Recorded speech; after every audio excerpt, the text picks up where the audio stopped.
Hey guys, welcome to my channel. Cooku with Comali நிகழ்ச்சியிலிருந்து மணிமேகலை விலகிட்டாங்க. எனக்கு சுயமரியாதை ரொம்பவே முக்கியம்னு சொல்லியிருக்காங்க. 15 வருஷமா தொகுப்பாளினியாக வலம் வந்தவங்க மணிமேகலை.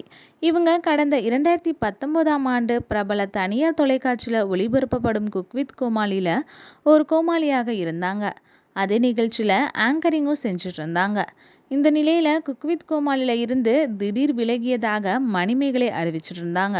கடந்த சில எபிசோடுகளாக மணிமேகலை வராததுனால அவங்களோட ரசிகர்கள் வலைதள பக்கத்தில் கேள்வி எழுப்ப அதற்கு பதிலளித்து மணிமேகலை வீடியோ வெளியிட்டிருக்காங்க. அந்த வீடியோவில் இந்த நிகழ்ச்சியில் நிறைய கண்டஸ்டன்ட் இருக்காங்க. அதுலேயும் ஆங்கராக இருந்து இந்த நிகழ்ச்சிக்கு கண்டஸ்டண்ட்டாக வந்தவங்க என்னுடைய விஷயத்தில் தலையிடுறாங்க. இதை நான் என்னோடய டீம் கிட்ட சொல்லியும் அவங்க அதை நிறுத்தலை. அதை அதிகமாகவே பண்ணிகிட்ருக்காங்க. எனக்கு எப்போவுமே பின்னாடி போய் பேசுகிற பழக்கம் இல்லை. எதனாலையும் நேருக்கு நேராக பேசிடுவேன்.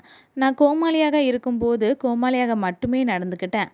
ஆனால் அவங்க என் வேலையில் குறுக்கிடுறாங்க. அவங்களே எல்லா வாய்ப்புகளையும் வாங்கி வாழ்ந்துக்கட்டும். எனக்கு சுயமரியாதை முக்கியம். கொடுக்குற பணத்துக்காக நான் வேலை பார்க்குறேன்.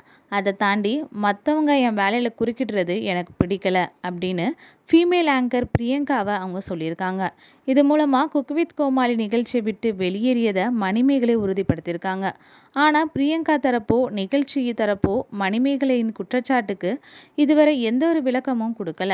மணிமேகலை வீடியோ வெளியிட்டது குக் வித் கோமாளி ரசிகர்களுக்கு அதிர்ச்சியாக இருக்குது.